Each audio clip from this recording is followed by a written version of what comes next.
আসসালামু আলাইকুম প্রিয় দর্শক, আপনারা সবাই কেমন আছেন?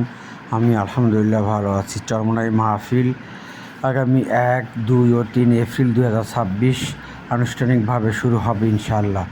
সেই উপলক্ষে পটুয়াখালী থেকে ইতিমধ্যে চরমোনাই নদীর তীরে প্রবালী 12 লঞ্চ এসেছেন চরমোনাই মাহফিলে মুজাহিদ ভাইরা নিয়ে। এমপিসি মিডিয়া চরমোনাই থেকে মোহাম্মদ আনোয়ার হোসেন টিটু। আমি অসুস্থ নিয়ামতে আছি, আল্লাহ যেন সুস্থ নিয়ামত দান করেন সেজন্য দোয়া চাই। আজ তারিখ 31/3/2026।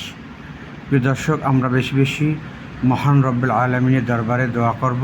আল্লাহ পাক রব্বুল আলমিন যেন চরমোনাই মাহফিলকে কবুল করেন, সমস্ত বালা মুসিবত থেকে যেন আল্লাহ হেফাজত করেন সেজন্য বেশি বেশি দোয়া করব। আর আমরা যারা আসতেছি মাহফিলে, আল্লাহ যেন তৌফিক দান করেন সহি সালামতে আসার জন্য, সেজন্য দোয়া করব। চরমোনাই শায়েখদের জন্য দোয়া করব, অর্থাৎ উভয়ের জন্য আমরা দোয়া করব। সবাই আসুন, মিলেমিশে চরমোনাই মাহফিল ময়দানে বসে 3 দিন 3.5 দিন কোরআনের ব্যাখ্যার মাধ্যমে আমরা ওয়াজ নসিহত শুনব, হেদায়েত হব ইনশাআল্লাহ। সবাই ভালো থাকবেন, সুস্থ থাকবেন।